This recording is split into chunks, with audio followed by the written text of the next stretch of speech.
Brevemente, como es habitual en este ciclo de diálogos que estamos desarrollando desde la Fundación del GON, unas breves palabras de presentación y de introducción. Hoy celebramos el sexto diálogo de un ciclo que empezó con el concepto de formación y termina con el concepto de empleo, trabajo-empleo, que como sabéis, o como creo que ya conocéis, es digamos el propósito fundamental de nuestra fundación. Deciros que, como siempre, contamos con la coordinación, la excelente coordinación de Javier Pobes y de Maite Sáenz, y que hoy, digamos, como este diálogo final, contamos con la presencia de Mercedes Valcárcel y de Jesús Mari Deza, a los cuales conocemos personalmente, porque además son colaboradores de nuestro proyecto, y que tienen, creemos muchas cosas que decir, probablemente incluso desde visiones y situaciones totalmente distintas. Dicho esto, voy a ceder la palabra a Maite y ya está. Gracias por vuestra participación de forma síncrona, y nos vemos en la próxima sesión o en la próxima intervención que desarrollemos en este proyecto que todos conocéis como Fundación EPA. Muchas gracias. Gracias a ti, Pau, por las presentaciones, y gracias sobre todo a Jesús María y a Mercedes por dedicarnos un ratito de su tiempo para culminar, como decía Pau, estas sesiones de desacoplamiento conceptual que nos han llevado desde el primero, en el que hablamos de formación y aprendizaje, hasta este último, en el que vamos a abordar el binomio o el no binomio de entre digitalización y trabajo y empleo.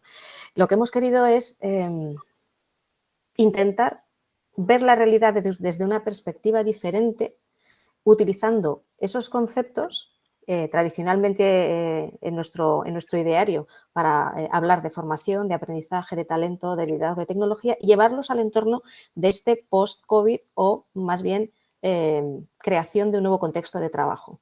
Ha sido un ejercicio realmente interesante. En estas 5 sesiones anteriores hemos descubierto nuevas formas de ver estos conceptos, que además muchos de ellos se corresponden con procesos de gestión del talento en las organizaciones, y el objetivo no ha sido tanto tener un público que nos escuche hablar, sino recoger ideas para consolidarlas en un documento que verá la luz en breve, y que ahí, pues bueno, esperamos también vuestra colaboración, de todos los que habéis pasado por estas 5 sesiones, para que quede un documento no solo de reflexión, sobre todo de reflexión, y si puede ser un poco de acción, estupendo, pero sobre todo de reflexión, que hace falta y mucha. Yo me callo, cedo la palabra a mi pareja de hecho en esto, a Javier Pobes, que haga la introducción en concreto al concepto que vamos a analizar hoy. Así es que, Javier, adelante.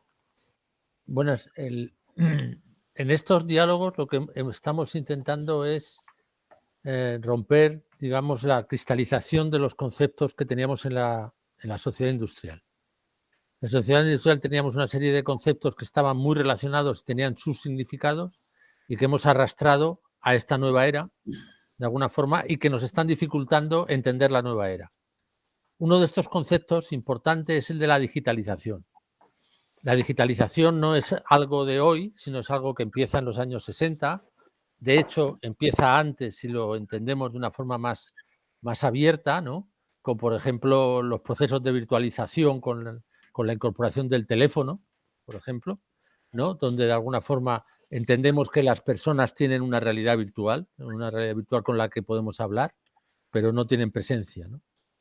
Esto a mí nos ha preocupado mucho porque, de alguna manera, al tecnificar mucho estos conceptos, se han reducido mucho en su visión. Y ahora mismo tenemos una situación donde entendemos que la digitalización es lo que nos está influyendo en todo, y posiblemente no sea la digitalización, sino que sea un proceso de evolución de la sociedad que tiene otros aspectos, pero los estamos simplificando en la digitalización. ¿De acuerdo? Esta dinámica de desacoplamiento lo que intenta es encontrar, digamos, las zonas, digamos, los espacios de sombra que no los estamos explorando suficientemente, ¿no? Las cuestiones más evidentes, o sea, que la digitalización tiene que ver con programas informáticos, que tiene que ver con la capacidad de utilizar programas informáticos y tal, o la inteligencia artificial es algo que ya lo tenemos, pero están pasando otras cosas. Por ejemplo, a mí me gustaría empezar este diálogo planteándoos este tema. Es decir, ¿qué otras cosas que tienen que ver con esta evolución de la sociedad realmente son las que están influyendo en el empleo, en el trabajo, y no son tanto la digitalización como la transformación social que se está dando de alguna forma a la vez, por decirlo así? Ahí os lo dejo. Mercedes, todo tuyo. Bueno, la verdad es que es temazo.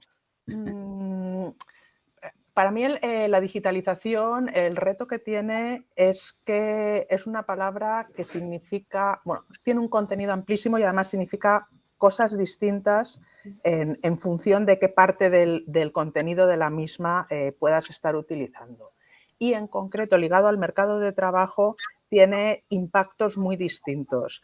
En este sentido, estoy pensando, me gustaría por una parte mencionar esto y por otra parte mencionar los adjetivos que puede tener esta digitalización y que también nos están condicionando de alguna manera. Entonces, en el primer aspecto, si nos centramos más, yo diría que incluso puede haber tres. Uno es lo que sería más innovador dentro de la digitalización, todo lo que va más ligado a inteligencia artificial. Ahí, aparte de tener un impacto muy positivo en determinados elementos de productividad e incluso cómo nos relacionamos con distintas actividades que para nosotros eran muy habituales, como pueden ser las adquisiciones de bienes y servicios, por ejemplo. Bueno, pues a nivel de trabajo se ha creado esa mayor productividad, lo que hace es liberar tiempo a los trabajadores para poder dedicarlo a otras actividades, pero también se ha creado un nicho de profesiones que no existían previamente y que además están creciendo de forma significativa y para las cuales ahora mismo hay cierta carencia de profesionales. Aquí está también el segundo bloque, que no estando ya tan ligado a inteligencia artificial, a temas tan innovadores, sí que es cierto que está más ligado a procesos de soporte de muchas de las actividades que hacemos hoy en día. Bueno, todos llevamos teléfonos móviles que hacen de todo. Todo eso por detrás lleva una programación que de nuevo está generando bueno, pues una demanda de profesionales que no siempre se están dando. Y que curiosamente los que estamos en áreas de formación para el empleo, lo que hemos detectado es que no se están cubriendo fácilmente. Es decir, a pesar de las altas tasas de desempleo que tenemos en España y a pesar de que existen este tipo de actividad en las cuales hay demanda de profesionales que no se cubren, no estamos siendo capaces de hacer un buen case. ¿Por qué? Porque estamos relativamente anclados en lo que son las ideas previas de quién tiene que hacer qué y qué tipo de formación es necesaria para qué. Entonces, aquí hay un gap que trabajado además daría muchísimas oportunidades tanto a la parte de desempleo como a esta profesión. Y por último, a efectos de empleo, para mí la digitalización tiene un tercer eje que es muy importante y muy crítico y es que está generando mayor desigualdad. Y está generando mayor desigualdad porque al final lo que sería la alfabetización digital, que es imprescindible para la mayoría de los trabajos hoy en día, incluso los más básicos, está haciendo que las personas que solían acceder a este tipo de empleos, que son personas de colectivos más vulnerables o con un nivel de formación previa algo inferior, se encuentren con un reto para poder acceder a estos conocimientos y poder desempeñar profesiones. Estoy pensando ahora mismo, por ejemplo, en sectores como puede ser la hostelería o la dependencia. En un porcentaje muy elevado ya exigen estos conocimientos. Entonces, para mí esa sería toda la parte de digitalización y empleo con los tres bloques que está generando y los retos que enfrenta. Y si queréis luego para la adjetivación, dejo a la segunda parte para no deciros ya todo y dejar hablar a Jesús Mari. No, por mí puedes seguir, está muy interesante. Oye, no, bueno, a ver qué puedo decir. Yo, en el tema de digitalización, y como soy informático y empecé a estudiar informática ya, no voy a decir qué años, porque han pasado muchos, yo creo que hay que desmitificar. Es decir, yo creo que lo que está sucediendo ahora viene sucediendo hace ya mucho tiempo. En cuanto a conceptos de sustitución de empleos antiguos por empleos nuevos, en cuanto a problemas de brechas, de inadaptación, de gente que pierde su empleo y que adaptarla a una nueva profesión que demandan los nuevos tiempos. Esto es muy viejo, esto es desde el siglo ya XIX, siglo XX y a partir de los años 60. Yo creo que las cosas que están sucediendo ahora ya vienen sucediendo en la sociedad industrial y capitalista desde que empezó en el siglo XIX. Lo que sucede es que ahora, con la digitalización, que no deja de ser la informatización para mí globalizada, la digitalización es la informatización ya sacada del ámbito empresarial y llevada a la vida, a todos los ámbitos de la vida. Esto ya viene sucediendo hace ya mucho. Lo que pasa es que ahora de forma acelerada y nos impacta más, o nos impacta igual, pero más masivamente. Hace 40 años empezaron a perder puestos de secretaría y de administración, porque había muchos programas informáticos de IBM y tal, y que sustituían a los personales de administración, y ahora pueden empezar a sustituir hasta pues otros muchos puestos, pero ya viene pasando. Entonces yo creo que las armas con las que enfrentarnos vienen a ser las mismas, lo que pasa es que tiene que haber una planificación mucho más masiva y a nivel social, es decir, formación, readaptación de las personas, generación de nuevas oportunidades de empleo, y hay que focalizarse en esa generación de nuevas oportunidades de empleo. No hay que tratar de salvarlo, yo creo, lo que va a ser difícil de salvar porque son cambios que son... la vida no tiene marcha atrás, es solamente hacia adelante. Y luego yo también creo que hay que desmitificar el tema este de la desigualdad. Yo un poco por abrir debate, por crear un poco de conflicto. A ver, desigualdad. Yo creo que en el mundo nunca ha habido menos desigualdad que ahora. Es decir, nunca ha habido tanto crecimiento económico. O sea, precisamente en muchos países los problemas que surgen es de que se ha avanzado demasiado y que yo creo que sobre todo lo que cambia son las expectativas de la gente.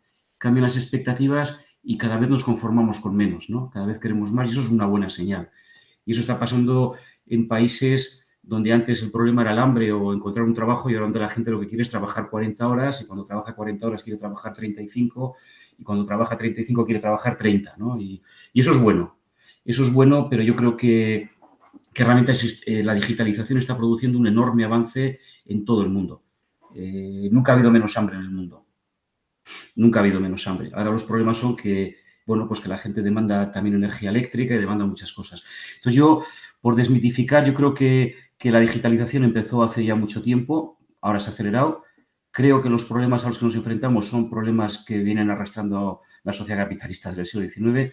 Creo que está contribuyendo muy positivamente a generar riqueza. Lo que pasa es que nos invoca a organizarnos de otra manera, nos invoca a superar fronteras, países y, claro, las estructuras pues, sociales, políticas y mentales siguen todavía ancladas en escenarios que esa digitalización rompe por completo, ¿no? Y el COVID es otro ejemplo de esa globalización. El COVID es la globalización de la enfermedad. O sea, ya no es que sea un virus en un país, en un continente, es en todo el mundo. Y yo creo que, bueno, pues que eso, que realmente... Y que hay algunos temas que va a ser difícil de superar, ¿eh? La brecha de las personas que han perdido su puesto de trabajo y que tienen una determinada edad, yo creo que eso va a ser muy difícil de superar. La única manera es ayudar y que los estados y las políticas ayuden a esas personas, porque yo creo que hay cosas difíciles de superar, ¿eh? Bueno, lo que tú planteas ahí, Chusmari, Sí. y también en otro diálogo salió, es que, y también creo que la respuesta se planteaba también el tema de que se van a destruir trabajos, pero se van a crear nuevos. Muchos. Lo que se plantea es que hay un proceso de transición que es el proceso duro, es decir, se van a destruir, punto, y luego se crearán, pero hay una transición donde muchos se van a quedar sin trabajo y luego algunos recuperarán algunos otros puestos, ¿no? Entonces, los procesos de transición son procesos donde lo que se evalúa es mejor que las personas que ya están cambien en su posición o es mejor sustituirlas, ¿no? Y esa es una dinámica en la que se está ahora mismo. Yo ahí, y perdonadme, ligando con dos puntos que han salido. Uno, completamente de acuerdo de que solo vamos hacia adelante y esto no tiene vuelta atrás. Yo no creo que haya que esperar a que se destruyan los empleos para poder empezar a formar a las personas para empleos que ya existen y que no se están cubriendo. O sea, para mí tendríamos que intentar ser más eficientes en esta formación para la cobertura de los nuevos puestos que se están creando. En nuestra experiencia, y estoy muy centrada en formación en aspectos tecnológicos, nosotros en Fundación Generation estamos formando a gente de perfiles de lo más diverso, que no tiene experiencia previa en temas informáticos como tales, como programadores, como administradores de sistemas, en temas de automatización de procesos y bueno, están desempeñando su trabajo de forma muy adecuada, hasta el extremo de que hay empresas que de forma recurrente contratan a graduados de nuestros programas. Entonces, a mí ahí lo que me gustaría es, y ahora ligo también un poco con la parte social que comentaba antes, ser capaces de este proceso de... no me gusta la palabra destrucción, pero bueno, de desaparición de determinado tipo de actividades o de puestos de trabajo, bueno, pues por la propia evolución del entorno en el que nos movemos y por la digitalización, fuésemos capaces de gestionarlo de tal manera que fuese menos perjudicial o tuviese menos impacto social, menos impacto en las personas que se ven envueltas en el mismo. De tal manera que yo creo que no son incompatibles todo lo que son los procesos de reskilling, upskilling, pero incluso los que se pueden hacer dentro de las propias empresas. Es decir, no hace falta que tú te veas expulsado del mercado laboral para poder formarte en determinados requerimientos técnicos que sí que están demandando ya las empresas. Se puede hacer desde la propia empresa y además eso generaría muchísimo menos daño social y daño personal a todas estas personas en este proceso. Y si llegas al momento en el cual ha desaparecido tu puesto de trabajo, sí poder formarte para los que ya están demandando personas y no los están encontrando. Entonces, para mí es un tema importante de gestión.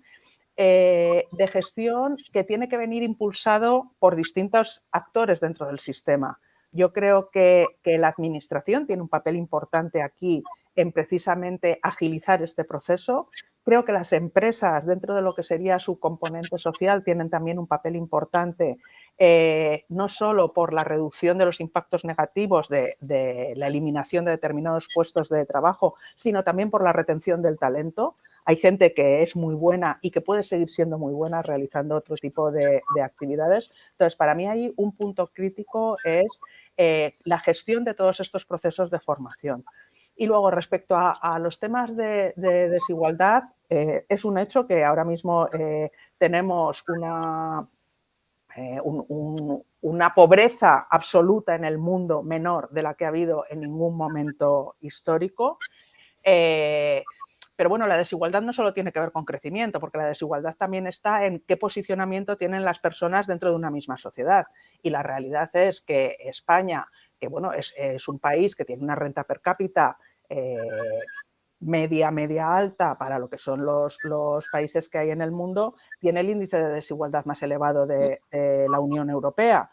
Con lo cual, no solo crecimiento, también hay que atacar las diferencias dentro de los grupos sociales entre unas personas y otras. Y dentro de eso, o sea, es en ese punto en el que yo decía que la alfabetización digital es uno de los elementos que está dificultando reducir esta brecha, porque de hecho ha sacado hace poco Caixa un informe muy interesante sobre empleo y pobreza, desigualdad, y han demostrado que el empleo es uno de los elementos con mayor impacto en la eliminación de la desigualdad, con lo cual hay que cuidar mucho a los colectivos vulnerables y su aproximación al empleo en este entorno, además de digitalización. Hay una cosa que has dicho, Mercedes, que además me encanta que lo hayas dicho, que hay una parte de responsabilidad social, yo digo de responsabilidad corporativa de las compañías, de las empresas, en materia de upskilling y reskilling, de aprendizaje y formación, que no veo que se asuma como tal. De hecho, fíjate, yo creo que ahora mismo la digitalización, a lo mejor voy a decir alguna cosa demasiado extrema, pero está siendo una especie de excusa para excluir y discriminar a determinados colectivos. Y hablo en concreto de los colectivos de trabajadores mayores. Estamos viendo cómo están saliendo de las compañías con la excusa de que no tienen conocimientos tecnológicos. Y eso me lleva a pensar que, en el fondo, las empresas españolas, que son las que conozco, no gestionan el talento como un valor, sino como un coste. Entonces, no sé qué tecla hay que tocar para que se inviertan los conceptos y las prioridades, porque en el fondo eso competitivamente a futuro es como un suicidio. Sí, bueno, a ver, lo del reskilling yo estoy totalmente de acuerdo, es fundamental. O sea, la formación es la esencia yo creo que de la empleabilidad. Es decir, una persona es empleable en la medida en la que es susceptible de ser contratado por otra persona y eso se basa en sus habilidades, su conocimiento, su experiencia y sus ganas. Entonces, la formación es fundamental. Y nosotros tenemos con ejemplos prácticos de gente que ha sido cocinera y que ahora está programando y que programa bien, O sea, que en ese sentido estoy totalmente de acuerdo, no, pero absolutamente. Yo estoy de acuerdo también que creo que los programas de reskilling y de formación en nuevas tecnologías y nuevos nichos de empleo deberían ser más, precisamente yo creo que más agresivos, más ambiciosos, no tan modestos. Yo creo que, y luego también, bueno, pues es otro tema más complicado. Yo creo que tal como está financiada y enfocada la formación en el empleo en España, creo que eso hay que dar una vuelta, porque se ha demostrado que lo que ha servido es para financiar otras cosas, no para financiar la formación realmente. Pero bueno, ese es otro debate, como otros muchos que en España que vamos muy atrasados. Y luego sobre el tema de la desigualdad, sí, por supuesto. Yo creo que la desigualdad social se produce sobre todo por el empleo, es decir, por el tipo de empleo, es decir, yo no sé si hablaría tanto de desigualdad social como de desigualdad depende de qué empleo. Es decir, si eres camarero, pues puedes aspirar a un determinado nivel salarial a día de hoy, salvo que, en fin, también hay niveles, no sé, no ganará lo mismo un camarero en Arzac que en una tasca de mi barrio. Pero bueno, evidentemente si eres ingeniero de Big Data especializado y tal y trabajas para, yo qué sé, para el nuevo centro del BBVA que van a abrir no sé dónde, pues tu salario va a ser mucho mejor. Y, o sea, yo creo que tiene que ver mucho con el tipo de empleo, ¿no? Y por lo tanto, todo lo que sea formar gente para que puedan acceder a empleos que se demandan y que no se cubren, porque es que el drama es que a nivel internacional no se cubren todos los empleos que la nueva sociedad digital exige, pues ahí estamos perdiendo una oportunidad. Pero es que hay perdido una oportunidad incluso entre países, es decir, hay enormes dificultades para que la gente se mueva de un país a otro a ejercer su labor o simplemente para que puedas contratar a un programador en Venezuela o en Colombia y eso son políticas, no sé si son políticas migratorias o políticas no se le echa imaginación, es decir, ¿por qué no una empresa española puede contratar? Y ahí hay un montón de barreras, puede contratar a un desarrollador que está en otro lugar del mundo y que podría acceder a un salario mejor y que mejore su calidad de vida y sus ingresos. Hay un montón de trabas, desde trabas de contratación, desde trabas de remuneración, desde trabas de los sistemas financieros.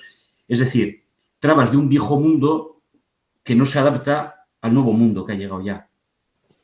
Y eso yendo a la idea esta del nuevo mundo, Susmari, estamos hablando de empleo como un elemento que tenemos ya consolidado como idea, empleo como una idea. Bueno, habría que relativizarla con la idea de trabajo frente al empleo o al lado del empleo, pero también la digitalización está impactando en esta idea. Por ejemplo, la digitalización está rompiendo el puesto de trabajo y planteando una deconstrucción hacia las tareas que se desarrollan en el puesto de trabajo y que, por tanto, también podemos hacernos ver que toda la digitalización está impactando en todos los puestos de trabajo, en sus tareas, en algunas de sus tareas, pero no como tal rompe el puesto de trabajo. ¿Cómo veis esta deconstrucción del puesto de trabajo, del empleo, respecto a la digitalización? Pues yo ahí me parece muy interesante porque además recientemente he estado hablando de esto con grandes multinacionales del sector, en concreto auditoría y consultoría, y lo voy a ligar también parcialmente con lo que comentaba Maite porque me parece un tema interesantísimo. Respecto a las empresas y si incorporan o no todos estos procesos formativos en lo que sería su responsabilidad social. Bueno, pues me comentaban en estas empresas que precisamente todos estos procesos de digitalización lo que han hecho ha sido que trabajos que antes eran más personales y requerían un conocimiento técnico bastante elevado se desdoblen en dos. porque ahora hay buena parte de ellos que se han convertido en rellenar checklists respecto a se cumplen, no se cumplen determinados aspectos que requieren un conocimiento técnico menor, y sigue existiendo la parte de análisis profundo de datos y de pensamiento más estratégico. Entonces, ¿qué es lo que están haciendo en estas empresas? Y me pareció apasionante por la parte que nos toca de desempleo y formación para acceder a determinadas actividades. Lo que han hecho ha sido, han empezado a segregar estas posiciones que antiguamente eran una en dos, de tal manera que siguen teniendo trabajos que requieren un conocimiento técnico muy elevado, contable, legal, de temas estratégicos y demás, y todo lo que sería la parte que ha sido más automatizable de los mismos, la están haciendo otras personas. Esto que ha permitido que con procesos de formación a este nuevo núcleo de actividades puedan acceder personas que previamente estaban en situaciones de desempleo o realizando unas actividades que tenían menor valor añadido. Estoy hablando de empresas como puede ser Deloitte, PwC, o sea, al final estábamos hablando de auditoría, que es donde empecé yo, que yo empecé con hojas amarillas y lápices rojos y bueno, se acababa de inventar el Excel. Entonces me pareció un tema muy interesante, y eso liga también, como decía, con lo que comentaba antes Maite, que es cómo las empresas pueden alinear con su responsabilidad social el mundo en el que vivimos. Esta es una manera, pero además, en mi opinión, lo que está sucediendo, y ojo, el entorno es complejo para todos, porque es complejo para el trabajo, pero es complejo para los gestores de las empresas. O sea, no es nada fácil luego el gestionar los entornos en los que nos movemos, pero es cierto que cuando tú tienes limitaciones presupuestarias o te ves en unas situaciones muy complicadas y tienes que tomar decisiones que no le gustan a nadie, porque esas son decisiones que evidentemente cualquiera querríamos no tener que tomar, hay veces que lo que sí se podría intentar es ser más imaginativo, más creativo o más innovador para buscar soluciones que sí permitiesen que pudieses reconvertir determinados perfiles a otros.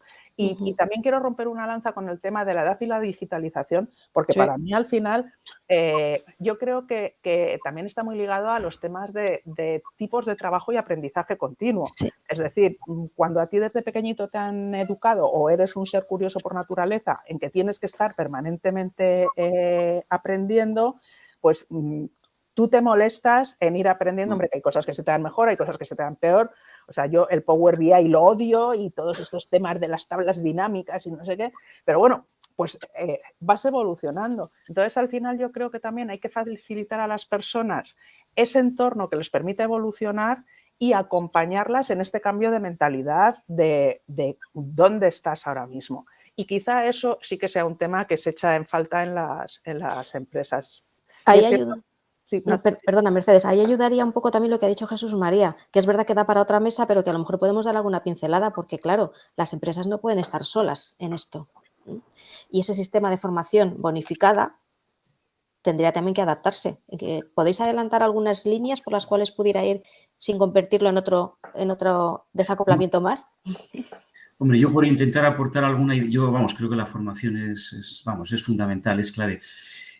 Yo creo que, no sé, yo creo que está diluida, o sea, las personas tienen diluida su responsabilidad de formación, se nos ha diluido, ¿no? Esto ha pasado al sistema de financiación, de bonificación a través de las cuotas de las empresas, luego los organismos de los centros de formación y tal, y a veces, es que lo digo en primera persona, con los empleados, yo soy empleador, no es que sea empresario, soy empleador. Digo, bueno, ¿y tú qué plan de formación tienes para este año? Y te miran como las vacas al tren. O sea, consideran que eso no forma parte de su vida.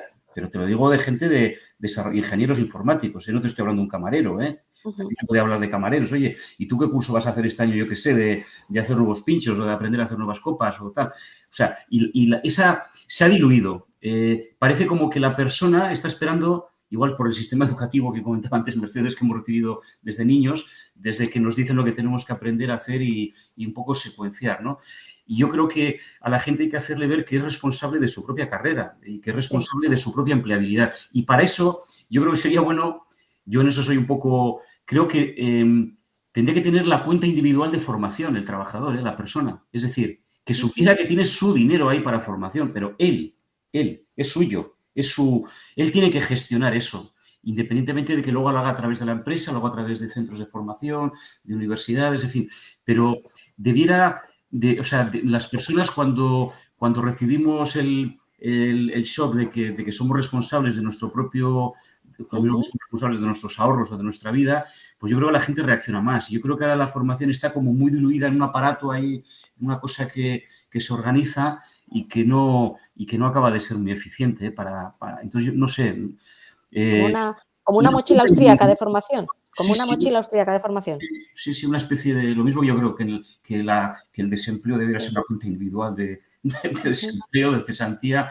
Yo creo que cuando la gente tiene que gestionar sus propios recursos, se va a dar cuenta de que, oye, yo tengo esto, pero es para formación. Es más, también parte del tiempo, a la gente se dice, tu calendario laboral son, no sé, 1.600, 1.700 o las que sean horas. Yo creo que una parte es de trabajo, pero también de formación. Es decir, tú debes invertir cada año al menos 200 horas en formación, o mínimo. ¿Qué parte tiene que ser el horario de trabajo? ¿Qué parte? Bueno, eso ya son otros temas, pero... Y la gente no lo ve así, ¿eh? La gente ve que va al trabajo, que tiene un horario, que tiene un salario y todo lo demás como que le venga dado. Y no te va a venir dado, sino... En fin. Entonces, y luego también a las empresas que no estamos preparadas, ¿eh? Yo, una de las debilidades de las empresas, estoy de acuerdo con lo que decía Mercedes, es el tema de la formación, que no se le da la suficiente importancia o no se habilitan los mecanismos. Pero bueno. Bueno, ahí hay un tema un poco de mala conciencia. Sí. Porque cuando tú hablas con las empresas, para ellas el aprendizaje es lo fundamental. Sí, pero... Sí, el aprendizaje es lo fundamental y es lo que tenemos que enfocarnos y tal. Y luego nadie se preocupa de ese tema, ¿no? Entonces, esta dinámica digamos, la relación entre la actitud y el planteamiento de las empresas y la actitud y el planteamiento de los trabajadores, al final hacen una dinámica donde el trabajador, de alguna forma, ¿para qué voy a formarme o voy a aprender? Y la empresa dice, bueno, esto es muy importante, pero tampoco lo potencio, con lo cual corre tú que a mí me da la risa, ¿no? Sí.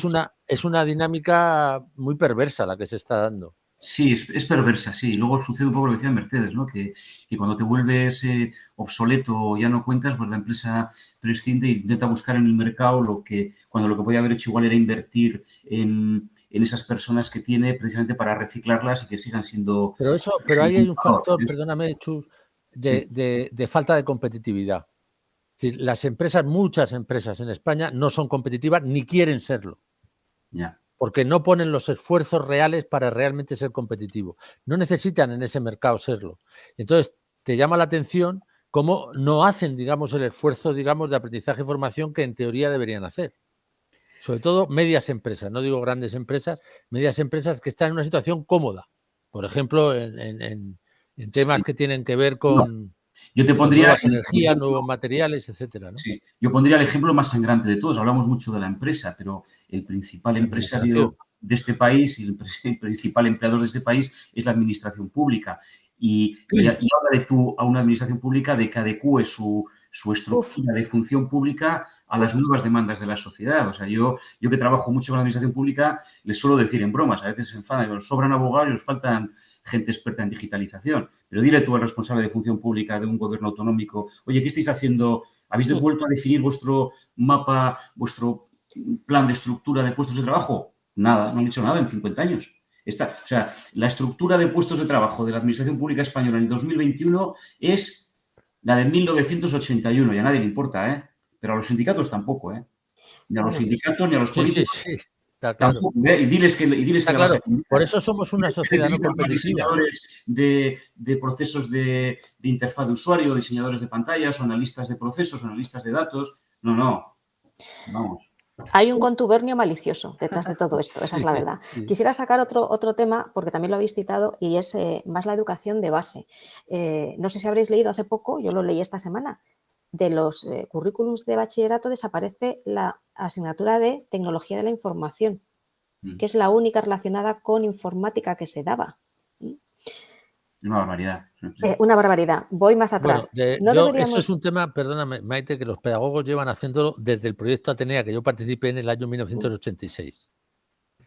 la idea de que todo tiene que ser una asignatura no es una buena idea. Claro, a eso iba yo ahora, ¿Por qué Es una tenemos buena que hablar idea. siempre de vocación tecnológica? Yo creo que hay que cambiar el concepto de vocación para, primero, desmitificar la complejidad de hacer estudios en tecnología o estudios STEM y empezar a entender que la tecnología no es tan compleja y que impregna todas y cada una de nuestras actividades diarias. Pero ahí la clave es la formación del profesorado. Y Ahí la la nuestra clave propia. es que el profesorado, los profesorados, el maestro y tal, esté en esa formación. Porque una vez que el profesorado está formado y bien orientado de esa manera, eso destila directamente. Destila directamente, sobre todo a los profesores jóvenes, a los profesores de las últimas generaciones, etcétera, que están machacados con su itineridad, que no Sí. acaban de tener plaza, que no acaban de saberlo, y eso Claro, es lo que, pero esa brecha es la que nos va digamos, a provocar una claro, situación muy difícil. es que es el talento futuro. Por muchos esfuerzos que se puedan hacer desde la fundación, por ejemplo, que dirigís vosotros, Mercedes, es que el futuro pinta muy negro. A mí no me gusta ser tan pesimista. A mí me gustaría, en relación a lo que estamos comentando, dos temas. Que además me parece muy importante, que es el punto del talento. Antes, cuando Javier hablaba de competitividad y empresas que no están priorizando temas formativos, porque no priorizan la competitividad, a lo mejor es por mi perfil, pero yo lo oigo y lo proceso como competitividad económica y de producto.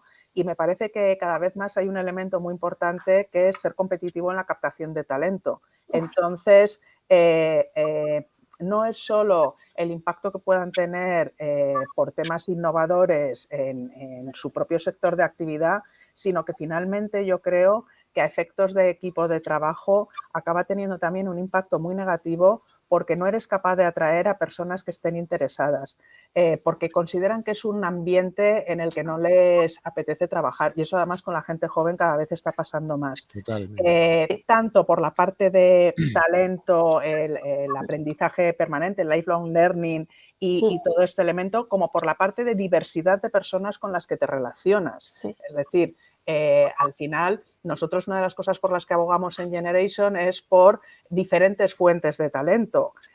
No solo pueden programar, como decía antes Jesús Mari, los ingenieros, puede programar mucha gente. Y luego, en el sentido de la formación, efectivamente cada vez hay más transversalidad en distintos contenidos, y yo creo que precisamente los temas informáticos de base es uno de ellos. Absolutamente de acuerdo con el tema del profesorado, porque en España, si hablábamos antes de la administración y sus programas formativos y sus iniciativas, que bueno, es un tema de gran impacto crítico y que está avanzando despacio, en el mundo educativo sucede exactamente lo mismo. Incluso ya no solo eso, sino que las teorías pedagógicas más modernas van hacia modelos en los cuales hay una permanente evaluación del profesorado y una formación continua del profesorado, y eso, como decía también antes Jesús Mari, ya no es solo que no se esté haciendo desde los centros educativos o desde los propietarios de los mismos, sino que incluso los sindicatos son contrarios a ellos, porque sienten que lo que es una herramienta de control en vez de evolución. En el tema educativo sí me gustaría hacer una mención. A mí no me preocupa tanto la asignatura como tal, como decía Javier.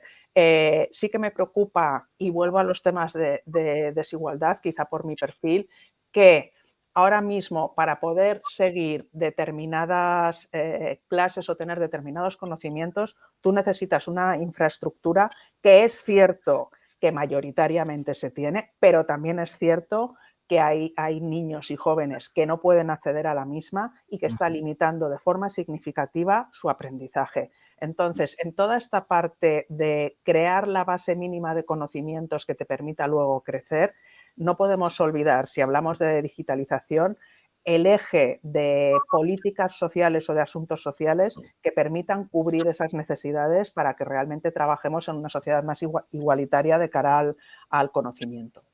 Sí, no, totalmente de acuerdo. La digitalización requiere unos ciertos medios de procesamiento, de conectividad, de organización del espacio, que evidentemente el que está en peores condiciones sociales lo tiene más complicado. Y ahí sí que las políticas públicas debieran ayudar para reducir esa brecha. Eso, vamos, absolutamente de acuerdo. Por cierto, infraestructuras que hay en en muchos pueblos. Y, bueno, todo esto yo creo que será una oportunidad para los pueblos más alejados o para los barrios, porque hace que la movilidad sea menor, lo cual es maravilloso para que haya menos CO2 y menos pérdida de tiempo.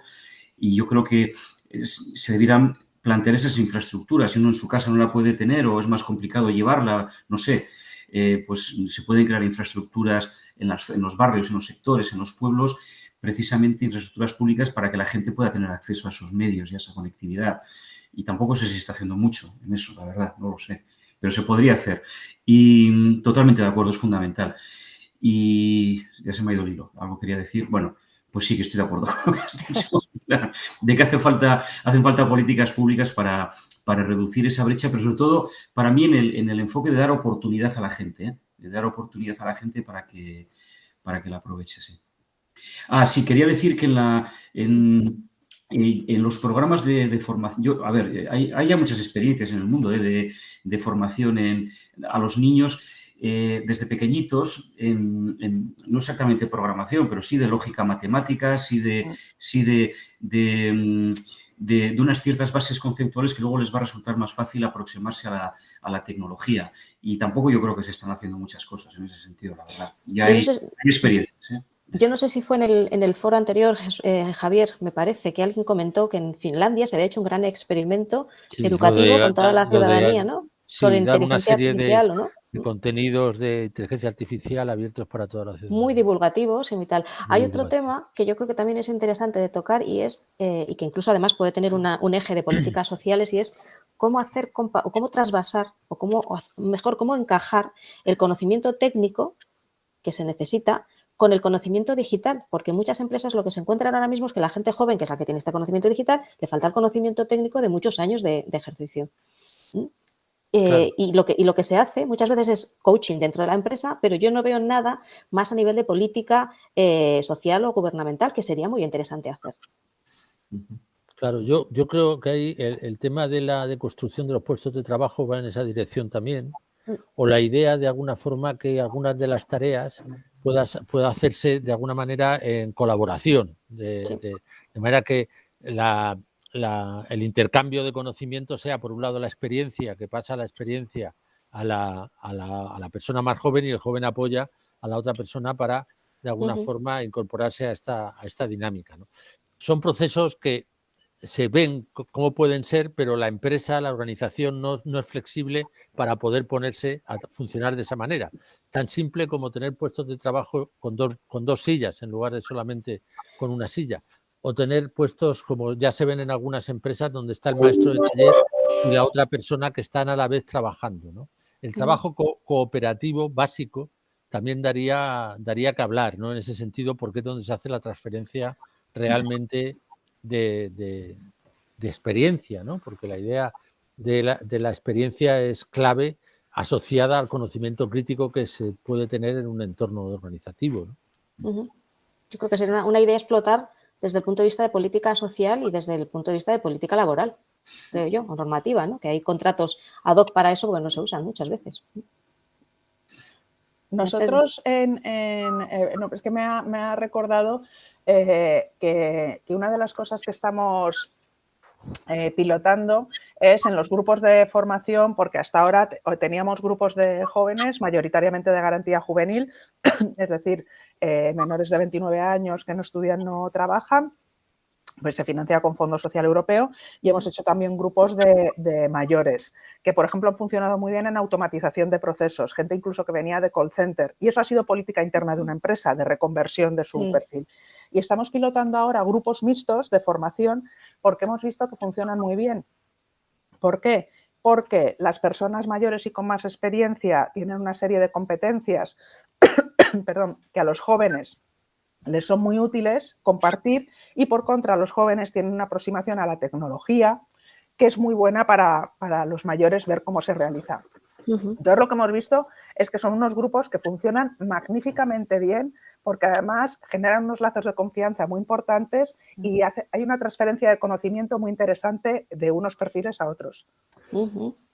Digamos que es la idea del oficio, ¿no? La idea del oficio siempre ha sido en ese proceso, digamos, de transferencia de la experiencia, ¿no? Sí, bueno, nos hemos ido mucho a la formación, decía Pau, sí, la verdad es que Sí. tiene razón, nos hemos ido mucho a la formación. Claro, Pero pero es que ahora es el eje que te puede unir la digitalización con el mercado de trabajo. sí, Sí, yo os quería comentar otra cuestión que a mí me da vueltas en la cabeza. La gente joven, sobre todo, son hiperusuarios de todos los entornos tecnológicos. Bueno, Cuando- Javier, por abrir, yo creo que son Sí. consumidores, es decir, yo creo que a la Consumidores. tecnología hay dos aproximaciones, la de yo sí que veo un consumismo tecnológico brutal, pero no sé si tanto curiosidad por saber cómo es la tecnología o cómo desbrozarla y conocerla. Yo ahí, pero bueno, sin más. Sí, yo estoy de acuerdo contigo en ese tema, pero que están en ese punto. Pero cuando nos acercamos a ellos desde el punto de vista del empleo, lo que le estamos demandando es una competencia diferente, una competencia de programación, técnica, etcétera, y no estamos sabiendo darle valor a lo que ellos sí que tienen, que es esa capacidad o esa habilidad para manejar los entornos tecnológicos, ¿no? Y os pongo una cuestión encima de la mesa, que es el siguiente paso de la digitalización, ¿no? Hacia la virtualización, con la idea de la incorporación de los entornos virtuales como entornos de actividad y de trabajo, con la idea del metaverso, etcétera. Ahí sí que ya la visión, de alguna manera, de cómo actuar en esos nuevos entornos es totalmente extraña a la idea industrial, ¿no? Es ya un entorno virtual completo. Y ahí sí que este tipo de habilidades de los consumidores tecnológicos, como decía Chusmari, sí que parece que puede ser un elemento más diferencial. Yo creo, fíjate, a mí un tema que me preocupa mucho de todos estos procesos de digitalización y de la aproximación de los jóvenes y en general de toda la sociedad, pero quizá principalmente de los jóvenes por la edad y el proceso formativo en el que están a la tecnología, es el espíritu crítico. Y eso es lo que yo creo que hace también que, como decía Jesús Marí, no acabe de ser una traslación directa entre el conocimiento del uso de las herramientas, los gadgets y demás, los teléfonos, y realmente lo que es la aplicación de esto en un entorno laboral. Ese es un eje, y otro eje es que te acabas tragando, y perdón por la expresión, todo lo que te dan. Entonces, al final, tú eres un usuario que estás en un mundo en el cual tienes grandes corporaciones, y ha sido muy sonado el escándalo de esta antigua empleada de Facebook, que ha sido lo que ha venido al cambio de nombre, de hecho, de que los algoritmos lo que buscan es que tú dediques más tiempo, porque al final te pueden incluir más publicidad, que es su línea de ingresos. Entonces, a mí lo que me parece un reto enorme dentro de esto y que además acompañará muy bien a el poder apalancarse en este conocimiento como usuario para el mercado laboral, es incorporar a este conocimiento como usuario, lo voy a llamar espíritu crítico y engloba muchas cosas, pero sí realmente un conocimiento del entorno, no solo del uso del instrumento, y una capacidad de análisis de cómo ese entorno funciona y cómo a ti te está impactando. Entonces, me parece un elemento muy importante para que realmente esa traslación se pueda hacer de forma muy eficiente y productiva respecto a el uso de ese conocimiento en el mercado laboral. Pero también vamos a tener elementos, de alguna forma, que esto lo van a impulsar. Por ejemplo, las dinámicas de no código, ¿no? De que ya haya sistemas que generen código en las cosas fundamentales sin necesidad de hacer programación. Por ejemplo, las dinámicas de realidad virtual, las dinámicas comerciales de un Facebook o de todos los que se han apuntado al metaverso ahora mismo. Todo eso tiene una dinámica, digamos, de cambio, de generación, yo diría más que de cambio de lo que hay, de generación de un nuevo espacio, de un nuevo entorno donde se van a articular las cuestiones de otra manera, ¿no? Tú vas a poder pedir a Amazon de esa forma o entrar en el metaverso y pedir a Amazon o tener unas estas o la otra. Entonces, esta dinámica también es un tema que tiene que ver con el empleo, en el sentido, el otro día decía, creo que era Albert Cañaguiral, uno de nuestros participantes en la fundación, decía, petición de trabajo de jardinero en el metaverso, ¿no? Porque tienes que hacer las cosas virtuales y que manejar, digamos, la jardinería del metaverso, ¿no? Estas historias que a nosotros ahora nos parecen de un poco ciencia ficción, son las que se están alimentando ahora mismo. Bueno, las que están empezando a alimentarse.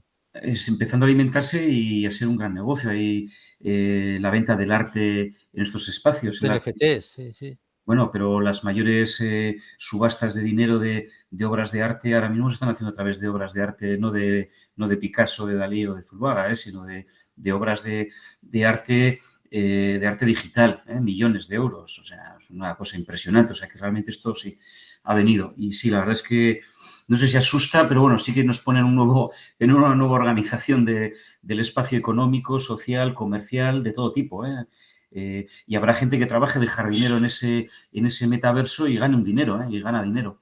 Y bueno, y eso luego ya te lleva al tema ya de las monedas, pero bueno, eso es otro tema.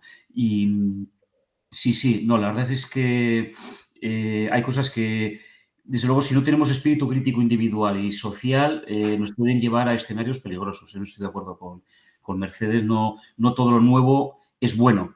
No todo lo nuevo es bueno ni es beneficioso para la sociedad y, por lo tanto, como individuos y como sociedad tenemos que hacer un análisis crítico de qué aporta para la libertad individual, para el progreso económico y también para el progreso social, de ciertas Sí, cosas. yo te diría, no todo lo nuevo es bueno, pero normalmente es inevitable.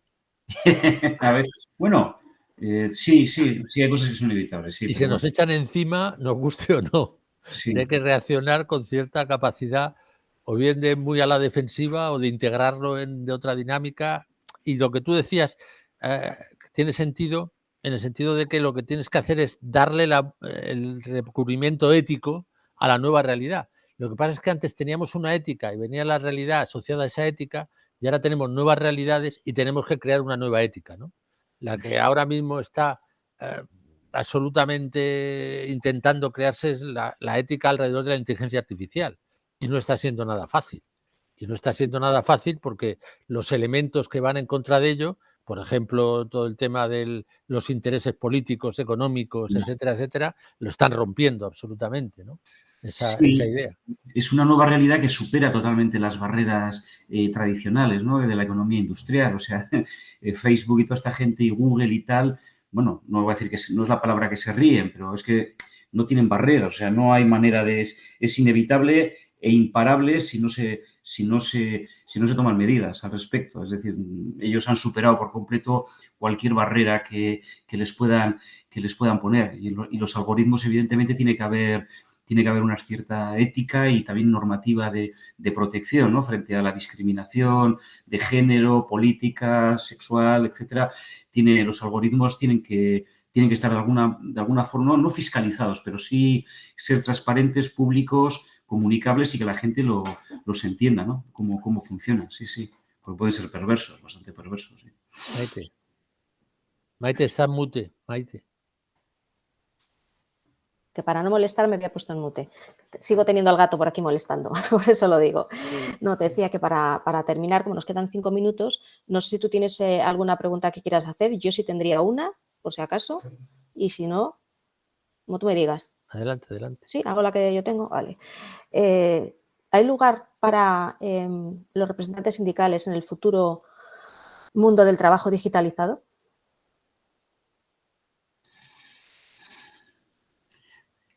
¿A quién va la pregunta? Para los dos, y no es necesario un sí o un no, se puede a la gallega también, pero vamos. Sí, vamos. A ver, volvería de nuevo la pregunta de activa por pasiva. Depende cómo entendamos los derechos sindicales. Si es al estilo tradicional del mundo industrial, yo creo que lo van a tener complicado. Ya. La defensa de los intereses de las personas trabajadoras empleadas, pues tienen que encontrar nuevas formas de organización en el nuevo mundo. Sí, es posible porque la defensa de los derechos siempre tendrá que existir, o sea, siempre tendrá que existir y hay que organizarse para defender esos derechos. Ahora, no creo que sea con las formas tradicionales que conocemos. Creo que ya está habiendo movimientos, ¿no? José Varela, también de la Fundación, nos hacía ver la organización que se estaba haciendo de los creadores de contenido, ¿no? Los creadores de contenido en redes sociales, ¿no? Estaban organizándose también. Y toda esa dinámica es una dinámica donde la idea de esto es laboral o no laboral empieza a difuminarse también, ¿no? y recogiendo el primer desacoplamiento en el que empezamos, ¿no? Entre empleo y trabajo, ¿no? El empleo es una cosa que tiene un tipo de relación y el trabajo, la capacidad de actividad humana que te posibilite de alguna manera tu vida es otra, ¿no? Sí, sí. Sí, pero bueno, yo creo que, por lo menos desde el punto de vista, ahí intento aportar visión un poco de empresa, sí que, por lo menos, existe lo que se llama el horario, existe lo que es la desconexión digital. Desde luego, nosotros en la empresa ha habido todo un protocolo, bueno, llevó meses de organización del teletrabajo y de negociación con la representación legal de los trabajadores. Te quiero decir que, bueno, para eso también existe la legislación laboral y esa legislación laboral, esos derechos, pues tendrán que visualizar estos nuevos escenarios para que no pueda haber abusos sí, abusos ni excesos por parte de la parte más poderosa, ¿no? En la relación. Nos esperan tiempos convulsos. Estamos viendo solo la punta del iceberg de los cambios.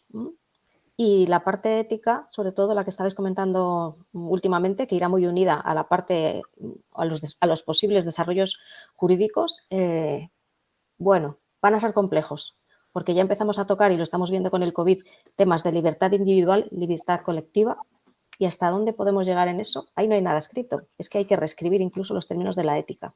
Yo fíjate, yo ahí, Maite, creo que va a haber una fragmentación. En toda esta dinámica va a haber muchos modelos diferentes de relación, de actividad, de empleo, de digitalización. Es normal ahora ver a jóvenes que lo que hacen es aportar en diferentes, o sea, recoger de alguna forma su retribución de diferentes sitios y desde una posición muy móvil, por decirlo así. Absolutamente, sí. La movilidad, el trabajo como concepto del puesto de trabajo, el empleo en una compañía. Yo creo que eso sí que está, bueno, ha cambiado ya, está cambiando, pero y sobre todo en las nuevas generaciones, ellos tienen otra visión, otra aproximación absolutamente diferente a la que tenemos los que ya tenemos unos cuantos añitos. Sí. Muy diferente. Eso da para otro debate, porque eso también te cambia incluso el modelo de vida, el modelo de vida, y el modelo de familia, el modelo de futuro que queremos cada uno. ¿Tendremos hijos? ¿No tendremos hijos en un trabajo tan volátil, por ejemplo? Eso lo dejamos para otra sesión de desacoplamientos de no sé cuántas sesiones, porque da para mucho. Bueno. Ya son las 2. Yo quería daros las gracias a los dos, tanto a Jesús Mari como a Mercedes. No os he presentado al principio, porque hay veces que como esto es tan informal, lo hacemos al principio, en el medio o al final, pero lo voy a hacer ahora al final. José Mari Deza, eres socio de Altia y además eres especialista de empleo y has promovido el nuevo servicio público de empleo en Chile, si no estoy mal informada, ¿vale? Y Mercedes Valcárcel, eres directora general de la Fundación Generation Spain. Muchísimas gracias a los dos por vuestro tiempo, que ahora el tiempo tiene su peso en oro o en bitcoins, a lo mejor, que seguro que pesa más todavía. Y nada, espero que cuando veáis consolidado todo esto en el documento que preparemos, pues veáis reflejado lo que habéis comentado y que sea útil a todos. Muchas gracias. Jesús, por la invitación. Muchas gracias. Javier, si quieres tú cerrar. Si no, nada más. Yo creo que hemos cerrado de la formación hasta el empleo, pasando por los elementos que entendíamos que lo articulaban, que estos diálogos han sido una experiencia muy, muy interesante y que generaremos un documento, por decirlo así, o una devolución que espero que os interese. Y fíjate que empezamos hablando de formación y terminamos hablando de formación. Y ya empezamos de formación porque es el ámbito en el que estamos. ¿Dónde está el meollo? Es el tema. Ahí. Lo dicho, muchas gracias y cuidaros mucho.